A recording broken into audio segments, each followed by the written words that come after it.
Decadence is an exhilarating tale centered around a troubled individual burdened with a turbulent past and a series of mental challenges. Stripped of all he once held dear, this protagonist finds himself immersed in a sea of self-pity, succumbing to the depths of despair. In a moment of desperation, he commits an unthinkable act, setting in motion a hunting journey plagued by the relentless torment of his guilty conscience. Hi folks, I'm R, your narrator, and welcome to Decadence. If you have any game or video suggestions, make sure to send them to me on my Twitter or subreddit. Keep in mind that this video will have spoilers, as always. And with that in mind, let's dive in.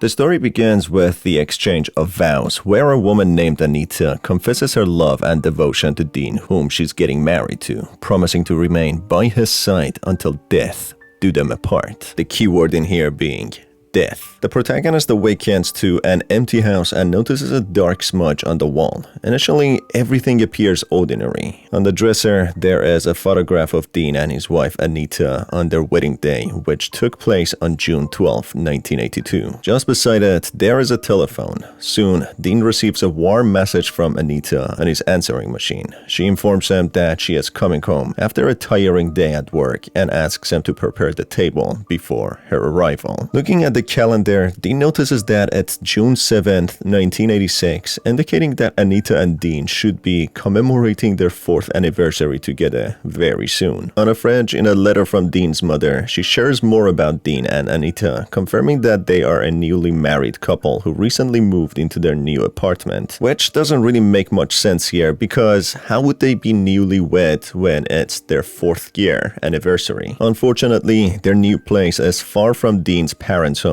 making it difficult for them to spend time together. Dean's mother expresses her excitement for grandchildren and mentions how much she misses her son and daughter-in-law, reminding Dean to prioritize his family and his wife while pursuing his career. The apartment appears to be in poor condition, and a notice on the fridge about a rent increase suggests that Dean and his wife might be facing financial difficulties despite both of them working. While Dean is busy preparing the table, the phone suddenly rings. It's Anita on the line, requesting Dean's help in locating her wedding ring. Hi, sweetie. I can't seem to find my ring. Can you find it and place it next to my jewelry box? Again, honey? You keep on forgetting. Oh, stop complaining. I was running late for work. Okay. We'll do it now.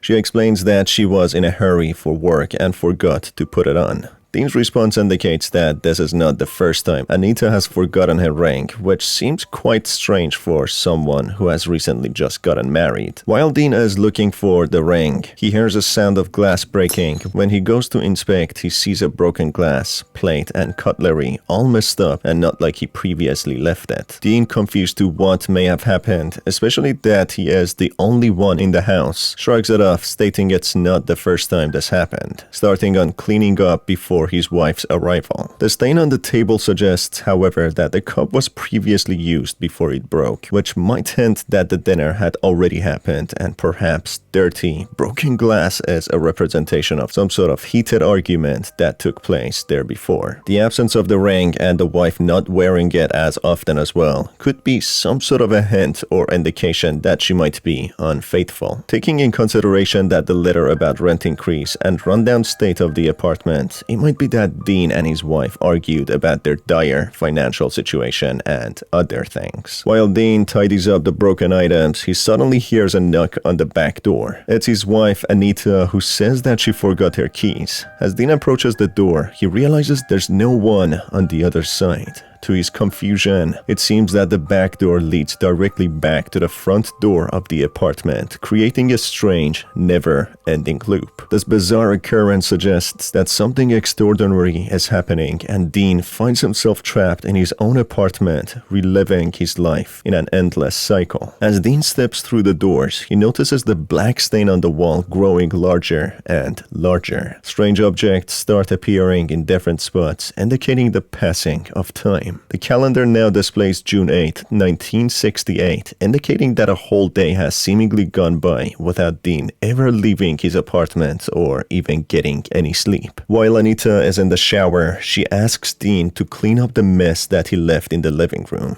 Dean appears slightly irritated by her request, but agrees to do it. In the bedroom, numerous pill bottles of Priadol are left on the bedside table. Priadol is a medication commonly used to manage mania and recurring episodes of bipolar depression. Dean remarks that it is the only thing that helps him stay stable, hinting at his struggles with mental health and the medication being essential for maintaining his sanity and composure. Despite his desire to get some fresh air, Dean finds himself trapped in a repetitive cycle. Every time he walks through the back door, he ends up back in the same hallway, unable to escape the confines of his apartment. Another day passes and Dean remains stuck in this bizarre time loop, unable to break free from the repetitive cycle. On June 9th, Dean discovers a blood-stained letter from his friend, Baptist. The unsettling stains on the letter hint at a disturbing event that may have taken place. In the letter, Baptist expresses deep remorse for the events that have unfolded recently, implying that Dean has been struggling to cope with a traumatic experience. Baptist reaches out to Dean with sincere intentions, assuring him of his genuine care and support. He hopes to re-establish their connection and become a trustworthy confidant for Dean, someone he can rely on during these challenging times. As Dean rummages through his belongings, a sudden knock echoes through the apartment. Intrigued, he cautiously approaches the door and peers through the peephole. He catches sight of a peculiar feminine figure standing in the corner, her gaze fixed intently on the door. A sense of unease washes over Dean as he wonders who this mysterious visitor might be and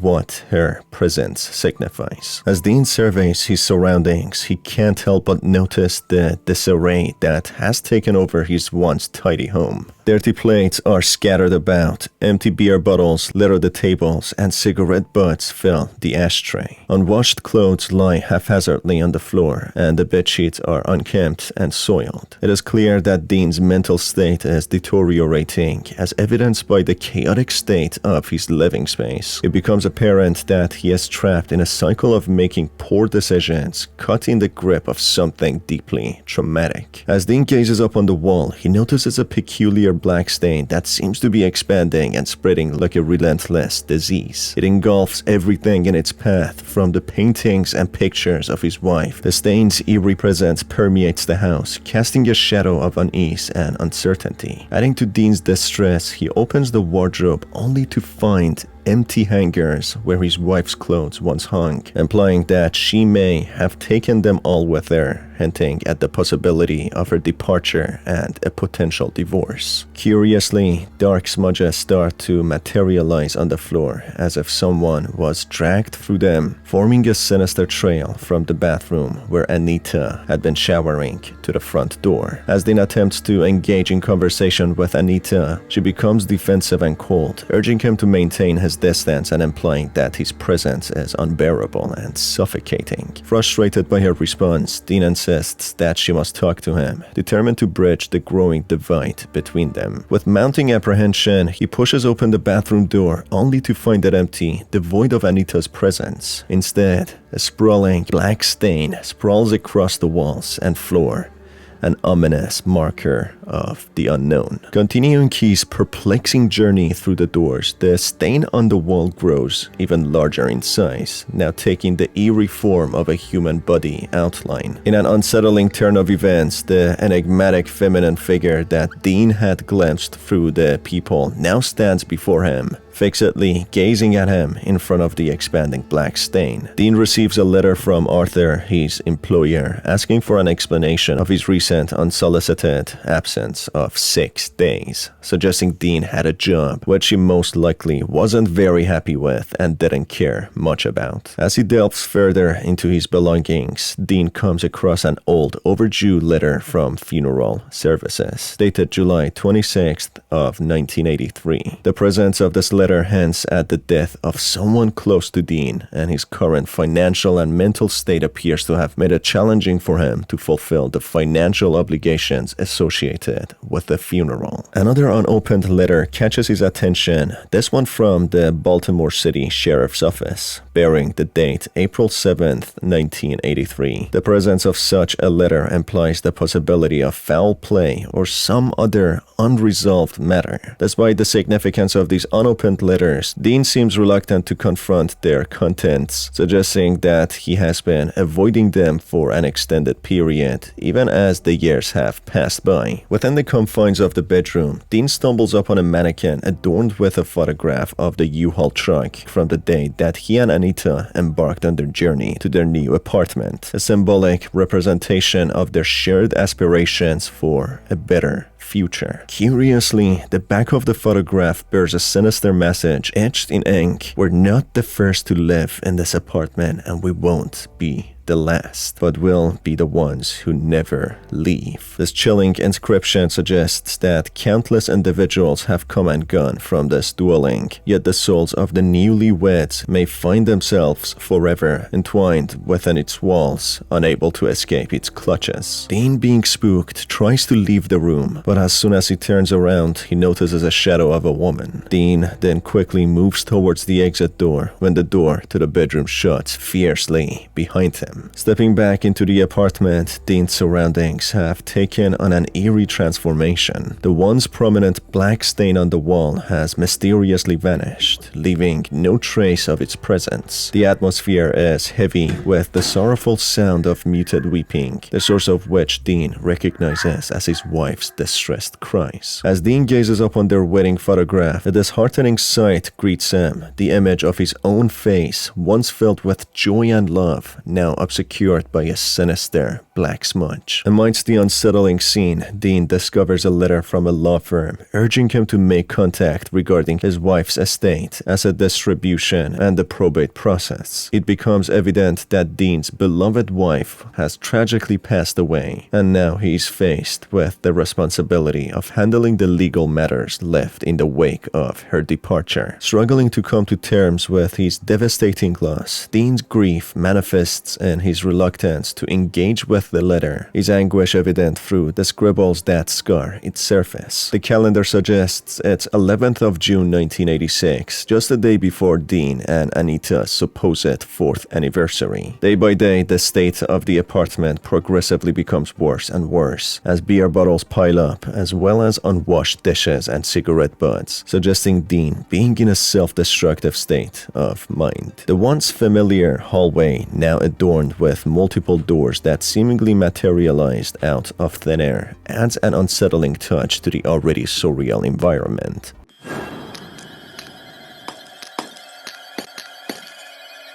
In a sudden and terrifying turn of events, Dean finds himself confronted by a mysterious, faceless female figure. As fear grips him, one of the previously unseen doors creaks open, revealing a radiant red light that spills into the room. Intrigued yet cautious, Dean carefully approaches the door, his curiosity overcoming his trepidation. To his astonishment, the door leads him into a transformed hallway, bathed in soft glow of flickering candles and adorned with delicate rose petals strewn across the floor. As he steps further into this enchanting scene, a melodic tune fills the air, signaling the arrival of a long-awaited day, June 12th, Dean and Anita's anniversary. As Dean enters the living room, his gaze is immediately drawn to the ethereal figure standing in the center of the room. Dressed in a flowing white garment, she exudes an otherworldly presence. Overwhelmed by a flood of emotions, Dean finds himself compelled to express his adoration for his wife and offer a heartfelt apology. His words reveal a deep-seated fear of separation as he confesses his inability to let her go, even in the face of death itself. This glimpse into Dean's inner turmoil suggests a profound attachment and a desperate need to hold onto his wife at any cost.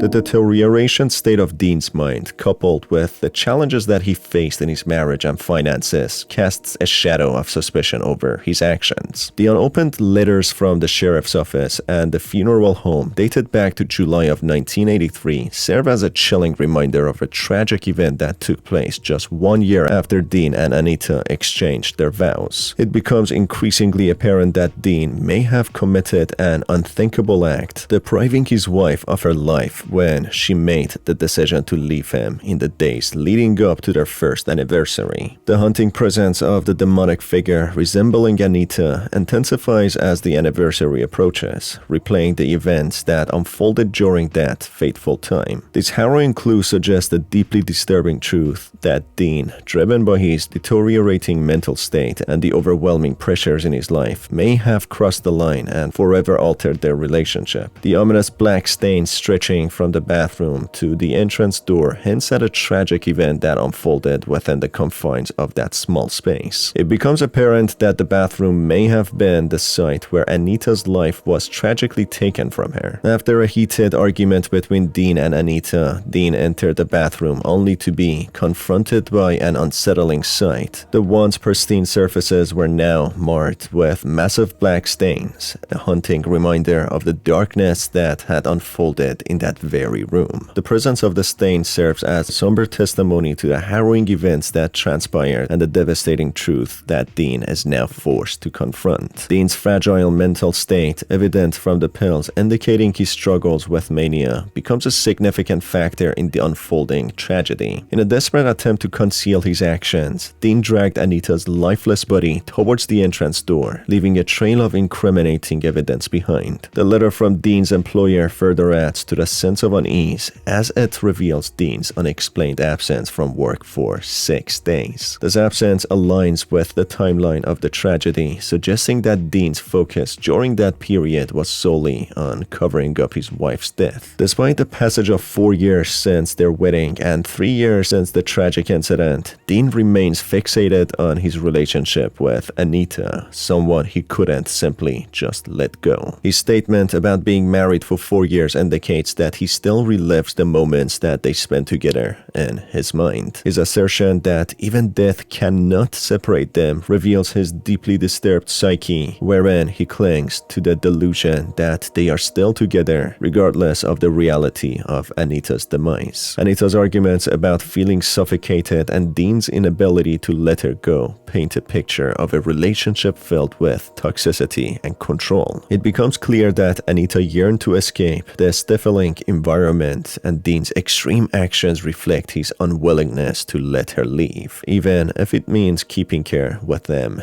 in death. And that's about it for this video, folks. What are your thoughts and opinions? Did Dean actually commit the murder, or did Anita die on her own due to natural causes? Let me know what are your thoughts down in the comment section below. If you enjoyed the video, you can stay tuned for more by hitting on the subscribe button and the notification bell. It's been your host Star, and I will catch you on the next one. Have a fantastic day.